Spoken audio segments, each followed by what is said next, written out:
చెల్లికి ఆస్తిలో వాటా ఇవ్వకుండా వెళ్లగొట్టిన జగన్ రెడ్డి ఇప్పుడు తన కుటుంబాన్ని చంద్రబాబు చీల్చినట్లు ప్రచారం చేసుకుంటున్నారు. తన కుటుంబాన్ని చంద్రబాబు చీల్చాడు అనే అంశాన్ని విస్తృతంగా ప్రచారం చేయాల్సిందిగా తన సోషల్ మీడియా సైన్యానికి జగన్ రెడ్డి బాధ్యత అప్పగించినట్లు చెబుతున్నారు. వైసీపీ ఇన్ఫ్లుయెన్సర్ ఒకరు షర్మిలను శూర్పణఖతో పోలుస్తూ వీడియో పెట్టారు.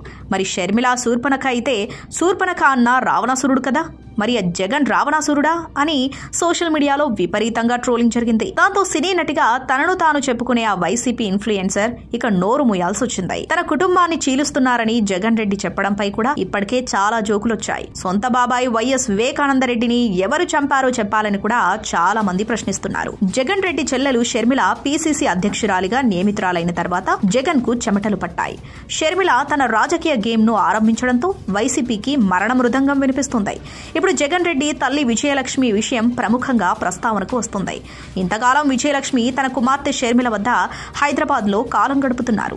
షర్మిల తెలంగాణలో పార్టీ పెట్టినప్పుడు ఆమె దగ్గరుండి అన్ని పనులు చూశారు. ఇప్పుడు షర్మిల ఆంధ్రాకు వెళ్లిపోయింది. దాంతో విజయలక్ష్మి ఇప్పుడు ఏం చేయాలనే మీమాంసలో పడిపోయినట్లు చెబుతున్నారు. మీ బిడ్డ అంటూ జగన్ రెడ్డి బహిరంగ సభల్లో చెవుల్లో సీసం పోసినట్లుగా ప్రతి మాటకు ముందు వెనుక అరుస్తూ ఉంటారు. కానీ ఆ బిడ్డ తల్లిని వదిలించుకొని చాలా కాలం ఆ బిడ్డకు ఇప్పుడు మరో కష్టం వచ్చింది.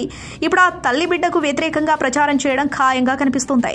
షర్మిల తెలంగాణలో పార్టీ పెట్టినప్పుడు విజయమ్మ పూర్తి మద్దతుగా నిలిచారు. పిల్లలిద్దరూ చెరో రాష్ట్రంలో రాజకీయం చేయాలని దేవుడు రాసి పెట్టారని చెప్పుకున్నారు.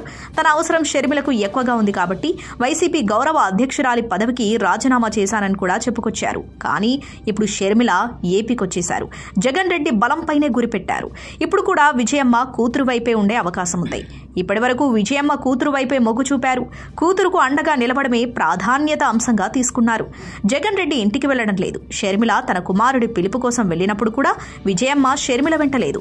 షర్మిల ఏపీకి వచ్చేయాలనే నిర్ణయం తీసుకున్న తర్వాత షర్మిలను కట్టడి చేయాలని విజయమ్మపై జగన్ ఒత్తిడి తెచ్చారన్న ప్రచారం జరిగింది. కానీ విజయమ్మ అలాంటి ప్రయత్నం చేయలేదని జరుగుతున్న పరిణామాల్ని బట్టి అర్థమవుతుంది. షర్మిల వైపే విజయమ్మ నిలబడితే జగన్ కు నైతికంగా భారీ దెబ్బ తగిలినట్టే. ఎవరికి మద్దతివ్వకుండా విజయమ్మ తటస్థంగా ఉంటారని వైసీపీ వర్గాలు నమ్ముతున్నాయి. కానీ ప్రస్తుతం విజయమ్మ షర్మిల వద్దే ఉంటున్నారు. 2-3 సార్లు షర్మిలతో కనిపిస్తే కుమార్తెకి ఆమె మద్దతు ఉన్నట్లుగా తేలుతుంది.